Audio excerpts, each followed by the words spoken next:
This is episode 3 of the Get There One Day podcast, and today is a very special episode because we're discussing university versus apprenticeships. I go to university, Charlie goes to an apprenticeship, and so we're going to be comparing the two. This is a very big life decision that many of you are likely thinking about making very soon, and so we're going to give you some advice on what we think's best from our own perspectives, and we're going to also show you how it really doesn't matter which one you pick at the end of the day.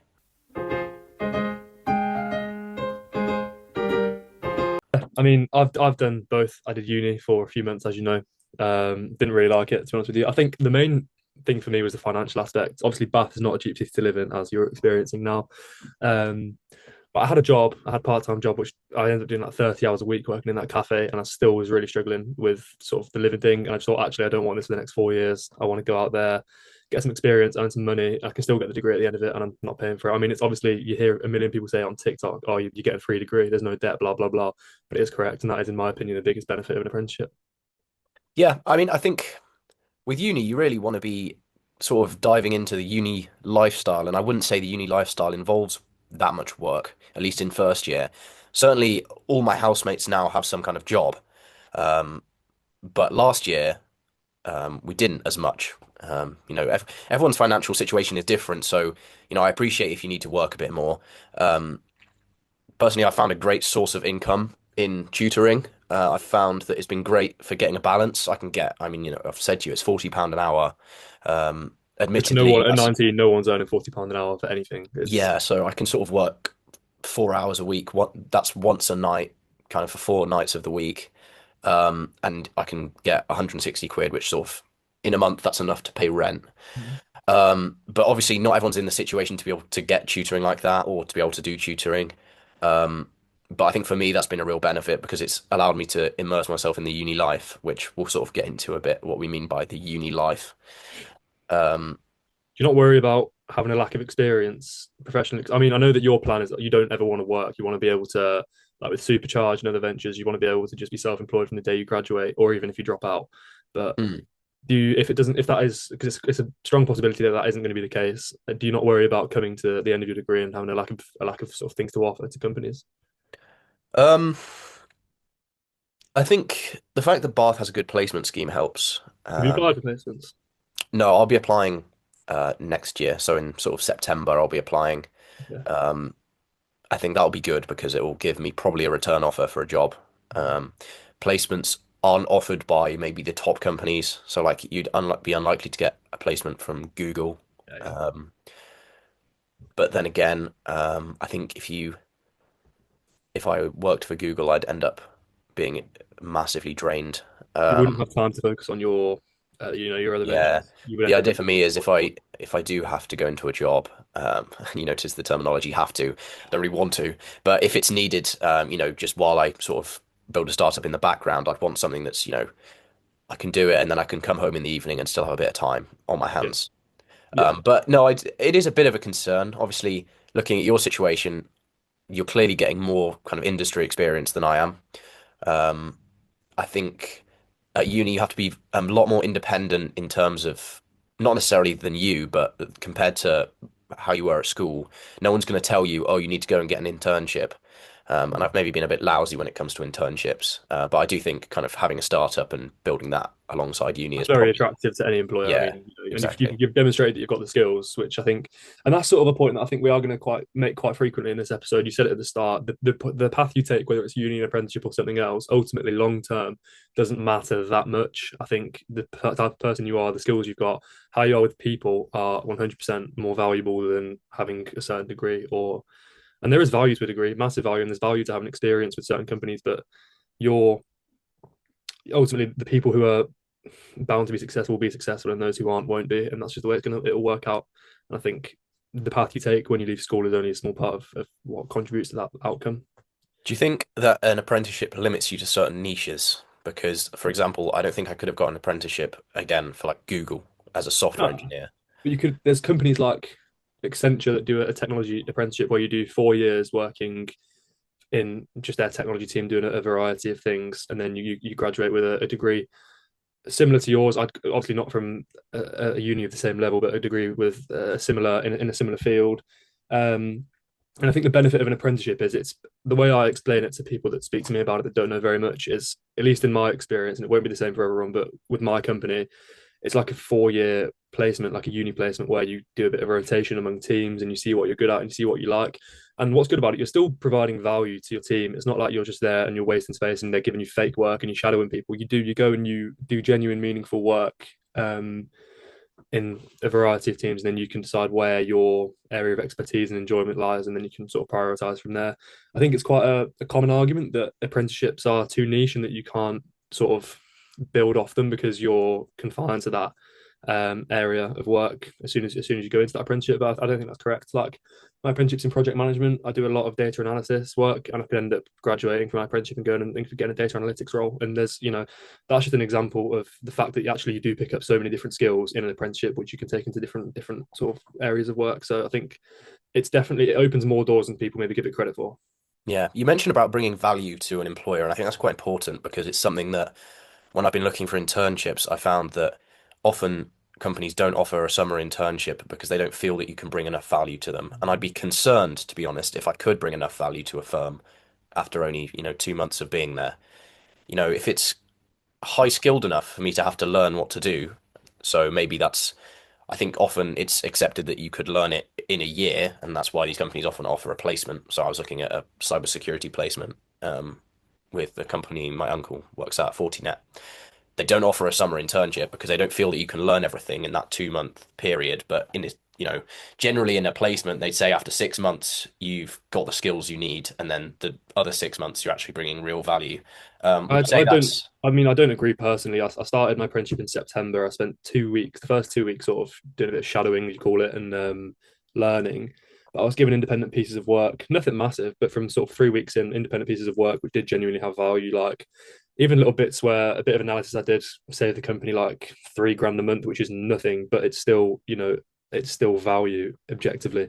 And then you build off of that. I think they give you work, at least in an apprenticeship. I don't know if the placement's the same because you have so many people coming in for placements, and especially summer internships where maybe the sort of almost, I think as an intern, you can almost be viewed as a burden, and you're there because they've got sort of ESG requirements that they need to fulfill. Having interns helps them do that. I think sometimes you are purely there to tick a box, and that's why you don't end up getting given meaningful work. Whereas for me, they know I'm here for 4 years. They know that I'm going to be here for at least 4 years. They may as well get me working and get value out of me ASAP. And actually, companies, I mean, the job market isn't brilliant at all for any by any means. And I think companies often turn to apprentices because we are obviously a lot cheaper than people who are fully qualified. Um, and we are able to do work that is of the same caliber, in my opinion, and that's definitely been my experience. so it's not been grunt work? Because if it was me, I'd be a bit concerned that if I can learn what you're doing in 2 or 3 weeks, then maybe like how does that impact my progression up the skill chain? Because in order to become sort of more qualified, you'd think that there's more required than just, time put into it.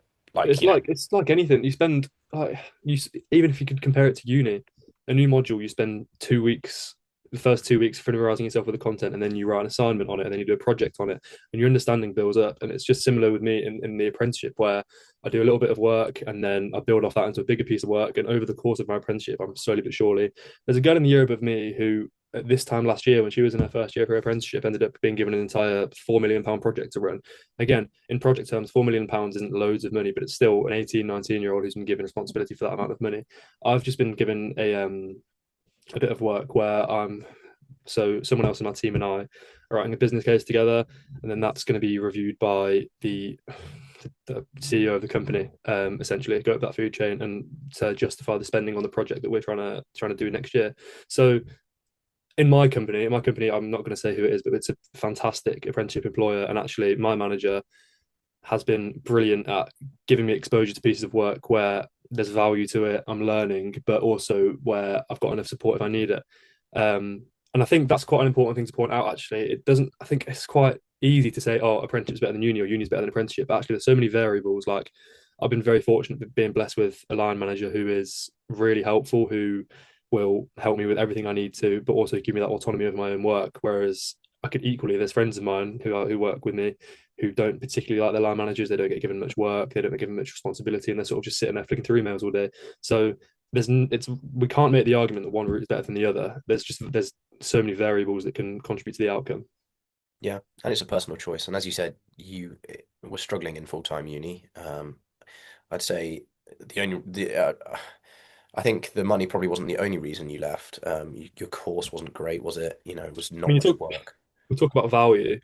I didn't feel like there was much value for me in. I went to like 3 lectures a week out of maybe 12, 13 on my timetable. Um, I would rather have worked and earned money. Like Yeah. the course, I would have got a job at the end of it for sure. Would it have been a job doing something that I loved? Probably not. Do I love what I'm doing now? Probably not. I'm like you. I don't want to be stuck in work any longer than I have to be. But if the choice is between getting a free degree and getting earning money, or sitting there and skipping my lectures to go and work in a cafe instead, I may as well take the former route. Of course, you're still going to uni. What's the uni experience like when you're sort of doing it very part-time as part of an apprenticeship? Yeah, it's a weird one. I mean, I'm online 1 day a week, every week from 9 till about 4:30. The lectures are all right. You don't obviously. I think at uni, I did. There were some lectures that I had where I genuinely felt really engaged and I was interested in what they were talking about, and I wanted to. And I'm sure it's the same for you, where you sometimes do enjoy being at the lecture. Here, it's more of a case of just because you're working full time a long time alongside the degree. It's very much the case of sort of we don't expect the workload from uni to be anywhere near as much as it would be if you were in full time education. That's not to say that it's not hard work. I think balancing it is difficult, but it's not the it's easy to catch up with if you're willing to put the work in. And I've always been reasonably academic, so I don't struggle to sort of keep up with it. But equally, there's people who, and my uni is quite good. We've had 2 exams so far, they've both been online. Because it's up in Cumbria, which is like a 4.5 hour train from here. So if I had to go up for exams, it'd be just unfeasible. So they're very accommodating. They work closely with my employer to make sure that I'm sort of getting the support I need. And I would have no complaints genuinely. I just think the only drawback of it is because it's not from a Russell Group uni or whatever, it probably doesn't hold as much weight as it would if it was from, I mean, I know Bath's not Russell Group, but you know what I mean, like a top 20 uni. But equally, it's still a degree and it's still a great qualification. So I've got no complaints, to be fair. 100%. You talk about your time. I'd say generally it seems like on an apprenticeship, because you're working a full-time job, you've got less time than I have as a uni student. Certainly it's going to vary by how difficult your uni course is compared to your intelligence level. Mm. Um, Maybe it sounds like I'm being arrogant when I say that I feel like I'm on the higher end of my cohort, which probably makes it a bit easier for me to manage my time. I think don't need to spend as much time on the course as some people do. So that's something to bear in mind is this an aspirational course for me or is this a sort of conservative course for me? Because Do obviously you feel that your uni course is aspirational, or do you feel like it's just a fallback option? I think for me it's always slightly felt like a fallback option given, I had an Imperial offer, so it was my sort of second choice. Um, and I think the course is maybe not as difficult as I might want it to be if this was the only thing that I was doing. However, the fact that I am building a startup means having, to do maybe 2 hours of uni work a day and then the rest being a pretty free for me allows me to still do my fitness and also, you know, build my startup because startups are something that, as you know, take up a good portion of your time. So yeah, I'd say I don't know. People say that uni is really hard in terms of workload, but I No, don't find that. at all. I don't think You many know. people did either. And Bath's a good uni. Bath's like sixth best uni in the country or something. So Mm. I think if you're academically skilled enough to get into that uni, you should be able to keep up with the workload. In my Yeah, I'd say so. opinion. Depending on your course, like if you're doing physics, I'm sure that's difficult. But And conversely, if you don't get into a uni, you can console yourself in the fact that maybe the workload would be too much for you. yeah, For example, I exactly, got exactly. rejected from Imperial, so the chances are I would have found that incredibly difficult to to keep up with. Mate, I remember that exam when you had your entrance exam for Imperial and you were really psyching yourself up, and within 25 minutes of maybe an hour of the exam, you were back saying, "Yeah, I'm not going to Imperial." It's just Yeah. you don't if you're not prepared for it, and if you're finding it that difficult now, imagine 4 years down the line when you're in your final year trying to bang out that work. It's not going to happen. So Yeah, the kind of expectation on you would only grow. I mean, yeah, I was sitting in because you have to take the step 2 exam, or at least you used to for Imperial. I think they've now switched to doing the TMUA, which is the same as what Cambridge do. But yeah, you had to sit the step after you got your offer. So I had an offer, so they got my hopes up, and then I sat down in front of this test. I'd seen the past papers, so I knew it was hard, but on the past papers, I'd been able to kind of, complete some questions. Here, I mean, I got maybe halfway through one question, but I'm by no means an incapable mathematician, but they're really looking for kind of the top standard. Um, Yeah, I mean, it's just, and that's what I'm saying. That's what this whole argument is, or not argument, but conversation is, where you've just got to pick the best route for you. Don't overexert yourself, because you are going to, however long it takes, you'll end up falling behind. Do what's best for you. And if you don't think that an apprenticeship is good for you, because you wouldn't be able to hack that working full time and also doing a degree alongside it, just don't do it. Just go to uni or just get a full time job. You don't. And if you're not academic, maybe an apprenticeship's not for you, and neither is uni, and you can just go and find something you're passionate about and get a job in it. These aren't the only two routes that exist. Just because they're probably the two most common routes, and they're the two routes that we've taken. But I don't think there's not, your options aren't limited to just these two. yeah, of course, we've got to address the elephant in the room with uni, which is that there have been various posts lately from people saying that they've bumped into people who graduated a few years ago and now are driving Ubers and things like that. So I have actually got some stats about this to compare the two. We'll do apprenticeships and we'll do uni. So apprentices start on average between 18,000 and 23,000 pounds a year, finishing on 28 to 32,000 pounds. So at 18, 19, you're on, we'll say, 21,000 pounds a year. And then you'll finish on 30,000 at about 21, 22, which is, I think, a little bit below the average graduate salary. But when you do finish it, so that 30 grand is in the final year of your apprenticeship. When you graduate, you will be qualified, and your earning power is considerably higher. In general, I mean, I'm slightly different because I went to uni, but in general, the majority of apprentices have no student debt. And people talk about student debt like it's a massive burden. It does come out at like maximum £200 a month, which is not ideal, but it's not a massive amount of, like, it's not life changing, I don't think. So people talk about the student debt all the time. I don't know if that's necessarily as much of an issue as people make out, but if you can avoid it, then I think it's better too. Conversely, I mean, have you got any stats about uni or? Yeah. So, um, average student debt totals up to about 45,000. I'd say mine's probably going to be a bit more given I'm doing a master's plus placement. Of course, my course is also going to get me into a fairly high-paying job, you'd imagine. So it sort of balances out in a way. The median graduate salary is, as you say, slightly higher, but only marginally at 32K. That's after sort of 3 to 5 years of uni. But the biggest one, as we've touched on, is unemployment rate. We're looking at a 7% graduate unemployment rate at the moment for uni students, which contrasts drastically to a 0.1% rate for degree apprenticeship graduates. So that's a pretty stark contrast. Again, we've got to mention, I mean, if you think about all the degrees that are out there, you've got degrees which are like yours, where you're doing, 2 hours of work a week. You can't imagine that that stands you in particularly good stead for an Wasn't employer. even like it wasn't like I was doing a Mickey Mouse degree. I was doing international management, which is a degree where you can walk into a grad scheme generally, as long as you get decent results and do a couple of internships. But there's, when we're talking about these degrees where you're setting yourself up for failure. I saw someone on TikTok the other day. I think I sent it to you. She wanted, and I'm not, you choose your route, you do what you want to do. But she was going to go and do a 4 year course in, I think it was the history of literature at the Uni of Wolverhampton. It was just like, is there nothing else you could do which could maybe put you in a better position to get a job? And as I say, like, if that's what you're passionate about and you're going to enjoy, then yeah, go do it. But 4 years down the line, I think you might have some regrets. Yeah, because what we haven't really talked about is um, this uni life that I've been mentioning. There are a lot of benefits. You kind of live in a flat or in a house with your friends, essentially, or, well, in first year, that's debatable. You get sort of put in with a mixed group and hope that it's a good group. My group turned out to be pretty good.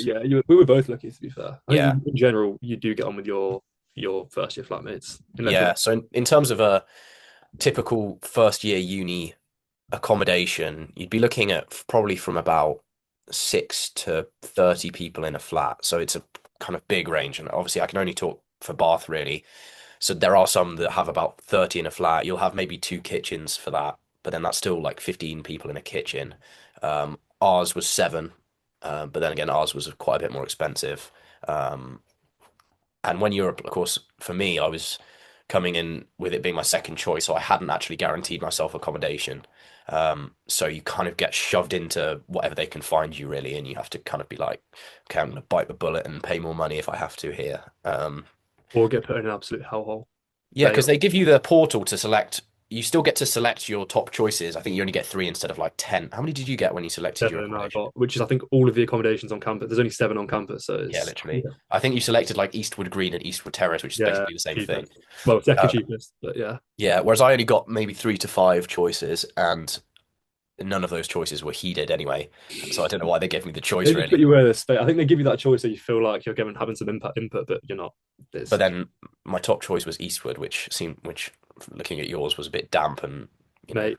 One thing that I do, you talk about the uni life. One thing I do want to point out to anyone that's listening and might be struggling to make a decision: the standard of living is generally terrible. Like, and I'm not saying I say generally because not in every case. Like you had an ensuite. You were right. There were 13 people in my flat, and we shared a bathroom between two of us. The showers would frequently break down, so we'd have one shower. But sorry, we'd share. Let me start that again. There were 13 of us in our flat. We had two bathrooms between all of us. The showers would frequently be out of order, so we'd have one shower between a lot of us. Um, Bins didn't get emptied on time, so we'd have like stacks and stacks of like glasses, boxes piling up, and it would stink. Um, Students in general have a terrible standard of hygiene. Like I took my air fryer to uni for the flat. It took us 3 hours to scrub. There was a thick like 2 inch layer of grease on the bottom of my air fryer. So that was an experience. The beds really uncomfortable. It's just a really in halls in the first year is a really, at least for me, because as I say, I was in Eastwood and probably different for you, but it's a bad standard of living. And I think as a student, you could probably firm it, but yeah, it's terrible. And if you've got any sort of, if you'll appreciate your home comforts when you do go back for holidays because it's awful. Like at Yeah. least in my experience. Yeah, I think you could view it as character building, I suppose. I mean, we're obviously very lucky that we're kind of used to a very nice home living environment. And of course, we had at school, we had a very nice living environment as well. So to then go into something which is kind of you have to look after it is a learning experience, but I think a good one. Now I find it I think it's difficult to compare for you because obviously now you're in an apprenticeship, you're just kind of living at home, right? So it's difficult to say that you'd be losing out on, you know, living on your own experience when you're not at uni. But uni does, well, I say uni forces you to live in your own house. It doesn't. If we look at, Ralphie, he commutes into Yeah, uni, if doesn't you he? go to a good, if the ideal life for me is someone born into a lot of money who goes to a uni which is within half an hour of them, so they can, and their parents pay their tuition fees, so they can drive to uni and back, have no debt, no Is that worrying about ideal for you? accommodation. But then Not you're not ideal. like, I feel like you're not even immersed in the uni experience Yeah, I anymore. put it terribly. It's far from ideal, but it looks easy at least. It wouldn't be what I'd want to do, but it looks so easy and Yeah. low pressure. Which I'm sure there's always pressure and there's always difficulties, but like, and you're able to avoid that student debt, go to uni and get a degree if you want it. Still work part time and not have to worry about paying to affording to live because your parents are still covering your lifestyle. So that is probably the easiest, in my opinion, is the easiest route. But I mean, as I say, you can't judge anyone without having lived the experience first. Yeah.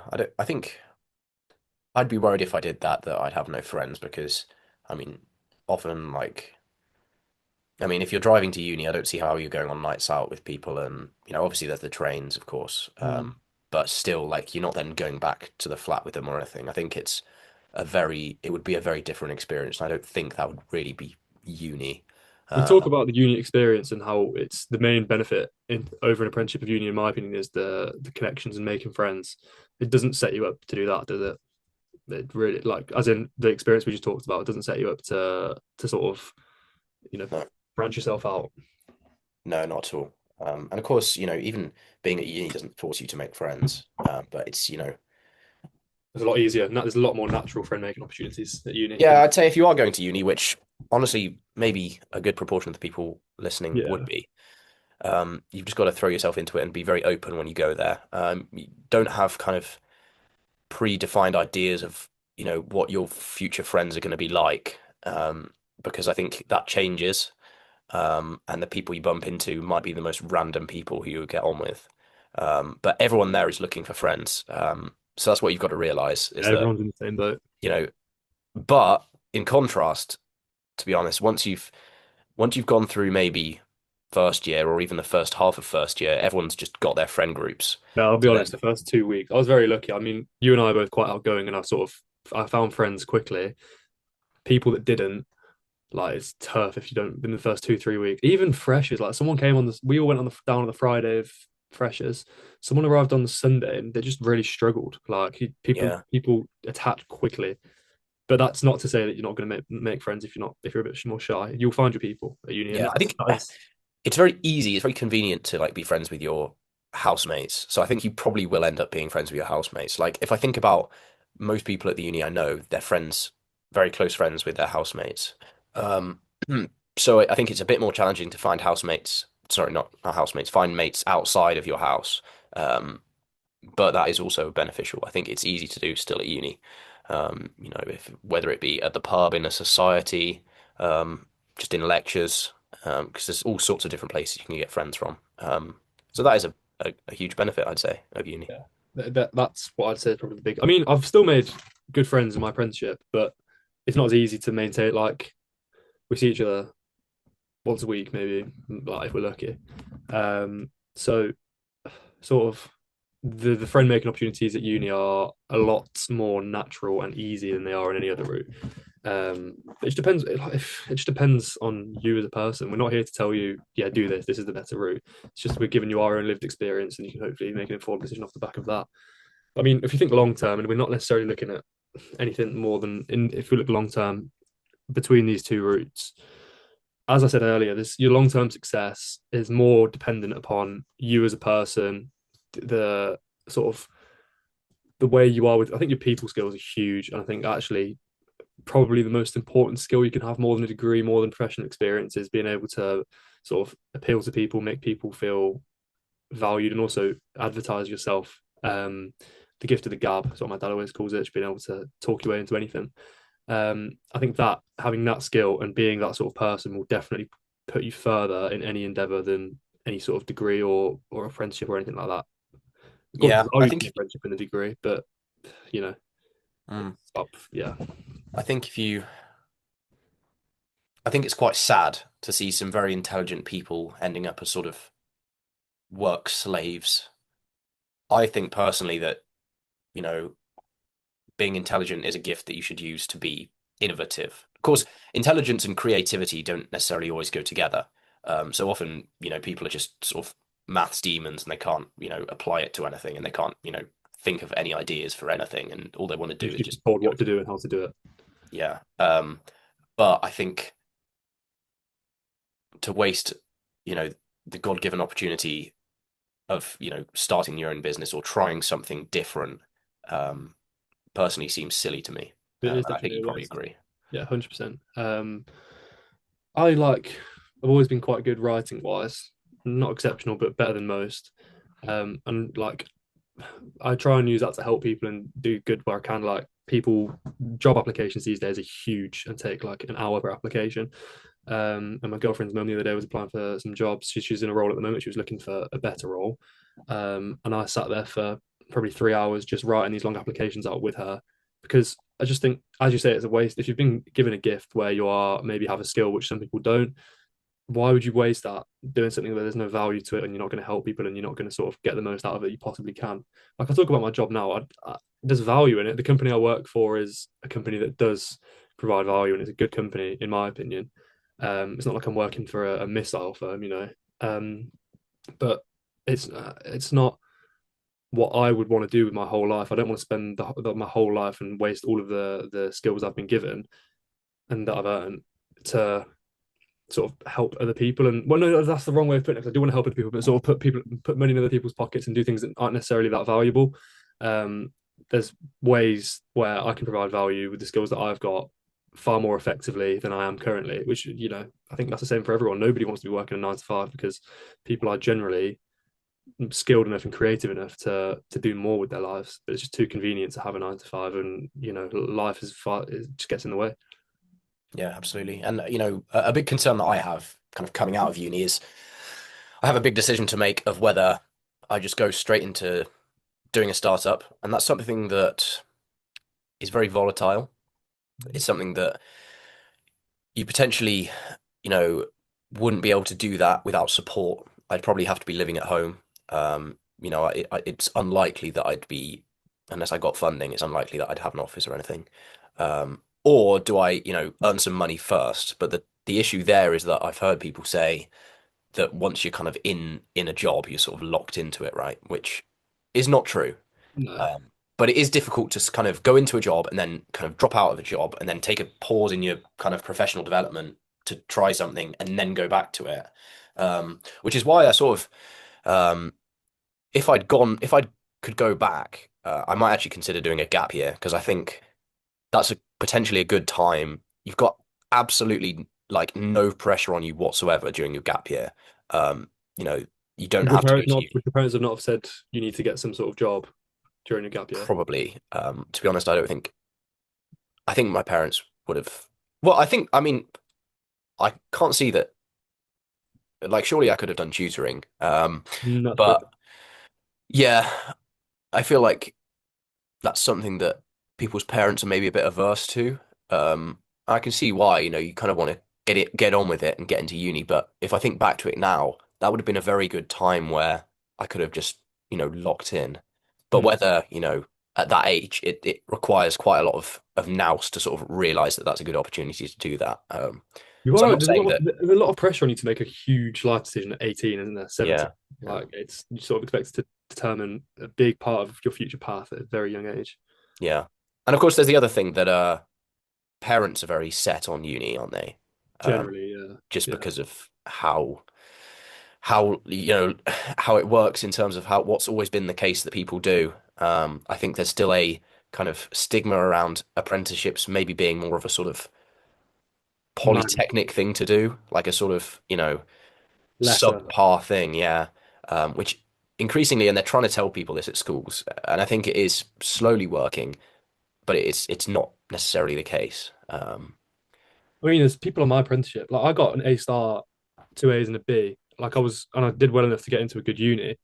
But and there's people on my apprenticeship that got like really good A level grades and could have gone to a top uni. But it is Mm. just what you want out of life. I mean, 4 years down the line, 3.5 years down the line, when my apprenticeship finishes, my hope is that I'll have something else that I can do full time where I'm working for myself, whatever it might be. There's things I'm working on at the moment, and we're just going to have to see, God willing, one of them will eventually come to fruition. And I want to have that 4 years of earning and a degree to fall back on, and 4 years of experience to fall back on. And that's why I would personally that's why I have chosen an apprenticeship. And that's why I would personally recommend an apprenticeship to most people because if you're anything like us and you do want to be working for yourself eventually, as soon as you can, um, at least you haven't at least you've got 4 years of work experience and an applicable degree. So if that ever goes wrong, if your own venture goes wrong, you've got money, experience, and a qualification to fall back on. Whereas at uni, generally, the only one of those four that you've got is a degree.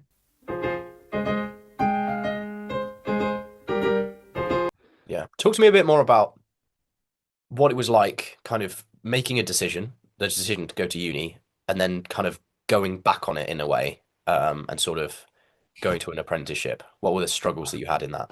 I in the April of 2024, the year we did finish our with the year we did our A levels, I spoke to the head of apprenticeships at our school and said, "Is it too late?" And the short answer was yes. So I thought, right, fine.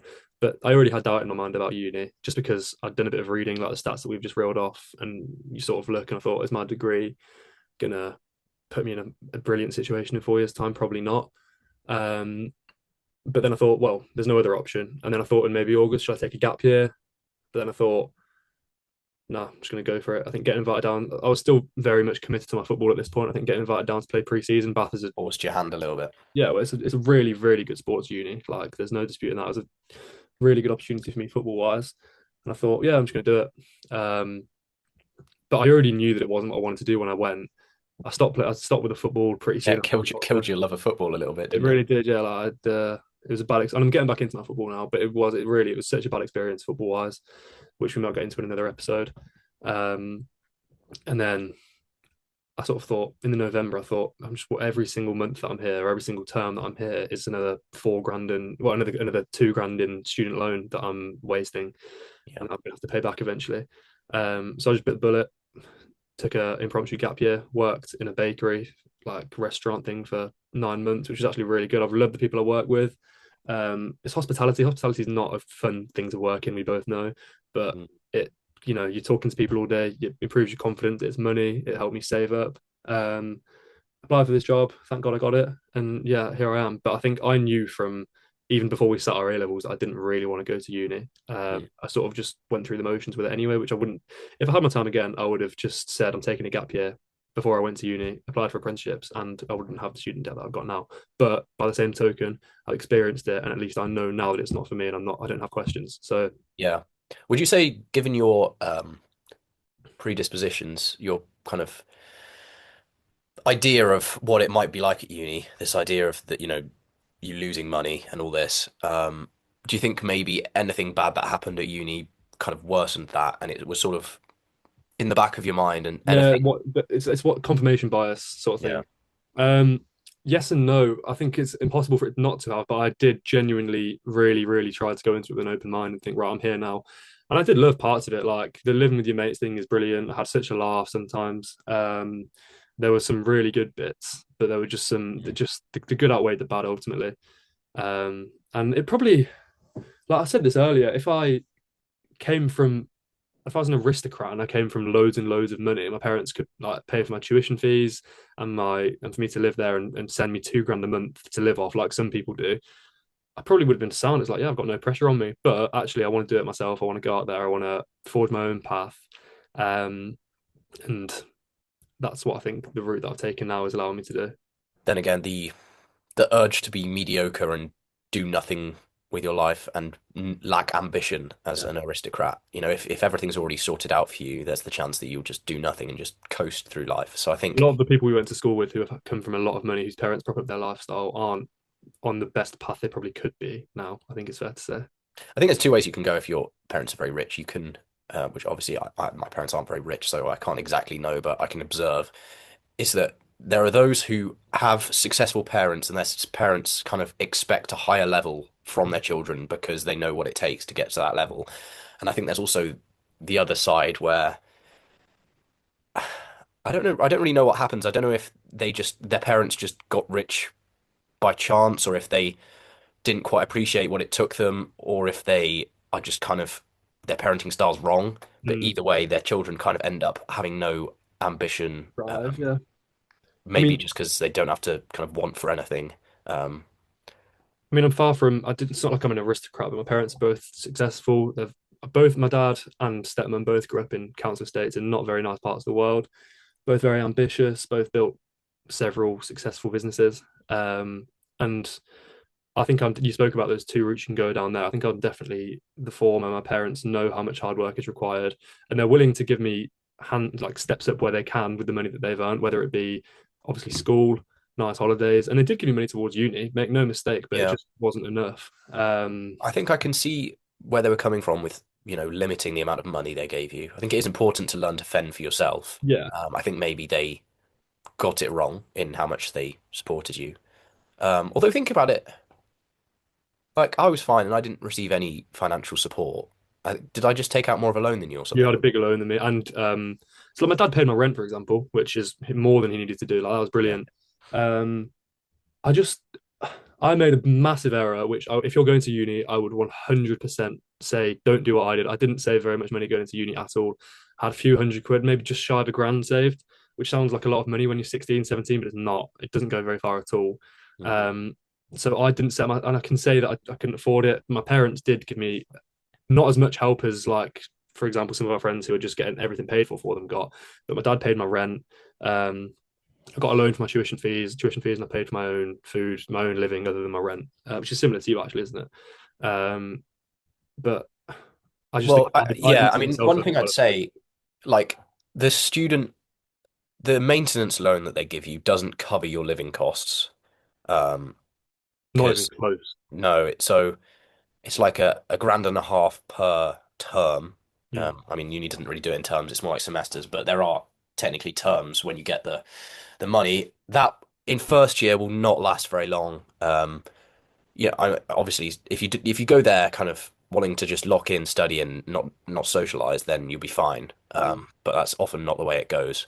Um, you'll have to get used to living a bit rough, which again I think is a Character building. positive, you know. Yeah, like, I could have. I make out like uni was terrible. It wasn't actually that bad. I just think that the route I've gone, I prefer the route I'm on now.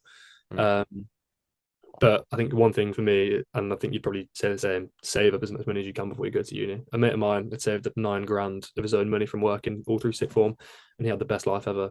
Like he was living life. So yeah, if you've got take out a loan for your tuition, maybe your parents pay your rent for you if you're lucky. If you've then got some money to live off that you saved up Yeah. yourself, you're laughing.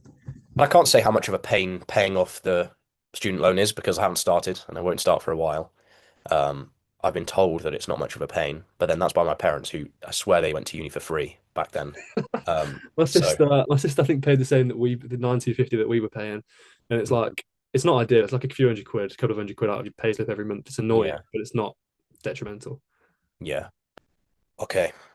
Where would you say that you rate your apprenticeship in comparison to a uni degree? So, um, say in terms of pure career prospects, where do you think yours would get you? What do you In think it's comparison to equivalent to? the equivalent to it, yeah. I should think. I think I was doing international management at Bath, which is like as I say, a top 10 uni. I'd say it's definitely more valuable than that. I'd say it's better than having gone. Because bear in mind, I've got 4 years' experience with one of the most known companies in the world, um, plus a degree, plus an accreditation. I'd say it's more valuable than going to Oxford and doing economics and management. At Oxford is a very good course, which gets most people into like, big banking firms, etc. So I'd say that's probably just purely career wise. If you want to go and work a 9 to 5 and Yeah, of be, course, there's the benefits of having like debt or yeah, versus of having course. But pay. if we're just talking purely in terms of getting a job at the end of it, Mm, then I'd say E&M at Oxford is probably one of the best courses in the country. Um, but like if I was going to go and do management or something like that at like an LSE or um, a big an LS, I wouldn't say Oxford and Cambridge because that's just like a different level, but like an LSE or an Imperial, yeah, I feel like going to Oxford or Cambridge just automatically gets you a ridiculous amount of as long as you do a good credit. course, as long as you're not doing something stupid. But even then, it's still big credit, as you say. But yeah, I think it's definitely on par with if I went to a definitely better than Bath, and if I say went to like an LSE at Durham and did management or something like that, it's on par, if not better than that. It's yeah, but not that economics and management course at Oxford. As I say, it's just if you get a good result from that, it is the foot in the door to anything you want to do in that sort of area of work. Cool. Before we round it off, should we each give our top three things about I'll do uni and you do apprenticeships? Mhm. So I'll do my three for uni first. Yeah. Um, Number one, you get a degree. I'd say the quality of the degree is higher than the quality of the degree you get from apprenticeships. That's pretty Hmm. obvious. Two, um, gaining life experience in terms of living on your own, fending for yourself, meeting new people. You meet a lot of different types of people. It's quite eye-opening, really. And three, yeah, I'd say like exploring your passions. I think it gives you a lot of time to like look into societies, sports, realize what's definitely for you, what definitely isn't for you. So that's what I'd say for uni. Yeah, apprenticeship. I'd say number three is professional connections. It's similar to you saying meeting people, but I'm 19 now, and I know that there's people where if I needed some work a few years down the line, they would be able to rely on me and depend on me and know that I could do the job well. Equally, vice versa. If I needed someone to do some work, I've got connections where I can call on them. Number two is the having sort of work experience and being able to take that into another job, not only Hmm. in terms of having it on your CV, but also actually turning into up to a job at 22 years old when you finish your apprenticeship and knowing what to do and knowing how to fit into a company and knowing that you've got value that you can provide. Number one for me is just making money earlier. I think it allows you to start investing earlier, get on the property ladder. A lot of apprentices don't even own their own car. They won't own a house. Not sorry, a lot of uni students don't even own their own car. They won't own a house for a while. Can't afford to start investing. So I think in terms of getting financially free quicker, definitely an apprenticeship is sort of that's its main benefit for me. Hmm. Yeah, just a final few questions to debate before we call it a day. First one is early earning overrated? After what I've just said, I don't think so. I think it gives you that Yeah. opportunity to start investing sooner and get sort of foot up. And in a financial position which the majority of 19, 20-year-olds would not be able to. Yeah, I mean, I'd say in an ideal world, I'd have earned even earlier. Like, I don't think there's any harm in like starting a business when you're at school. I feel like you do actually have a fair amount of time when you're at school, Yeah. especially in sixth form. You've got free periods and stuff like that. So that's really a good time. I mean, if because then if you want to go to uni and you want to, if you want to party, like genuinely, that's fine. But then you've got some money to actually do that rather than just becoming more and more in debt, relying on your parents. That's another thing. Like having to, my flatmates have said to me quite a few times they feel guilty, Mm, asking their parents for money. You feel like at this age you want to be getting to a point where you kind of become self-sufficient. mhm. So I'd definitely say earning early isn't overrated. You don't have to do an apprenticeship to do that though necessarily. No, You that's can do agreed. I think it's internships the as well. easiest way of doing it, but equally you can like people that were day trading in sixth form who made Yeah, more money than I've yeah. made in my Or apprenticeship. even at uni, like you can do a placement. You can do internships every summer. Like Yeah, there's ways to do it. yeah, 100%. Do you think we talked about life experience? Do you think uni delays adulthood in terms of the fact that a lot of graduates go and live at home when they're like 23 and can't, it's harder to get a foot on the property ladder. It's harder to become independent when you've sort of 4 years of your life have been dedicated to uni. No, I think I say it's the opposite. I think for most people it accelerates adulthood. I think you have to become you're thrown into it. You're thrown in the deep end straight away. You have to become an adult, I'd say. Obviously, yeah, sure, you might end up then going back and living at home. But I think by then, when people go back and live at home, obviously I haven't done it. I might have to do it. Um, I think you'd be living far more independently. Something that I do find difficult as a uni student is going back home and then feeling a bit like I'm becoming a 17-year-old again. Mm, It's that definitely depends. different. I do get afforded a bit more independence, but um, it is a bit of a stark contrast between uni and home life. But no, I don't think it delays adulthood by any means. What about sort of, do you think you've said it, sort of touched on it there, but do you think being forced to mature and being thrown in the deep end is one of the main benefits of uni where you're independent at 18 and then that's it then, there's no turning back? It is like it is a bit sudden, isn't it? Um, I think you are maturing as you grow up in school, though. I think it varies from person to person. I think some people have been, they've lived at home and whilst they're at school and have cooked for themselves, and their parents maybe haven't been around as much. For me, I'd say quite a lot was provided for me, but I think it was still okay just because I'm quite open to new things and sort of Mm. I like a challenge. So if your personality is similar to mine in that respect, I think it'll be good.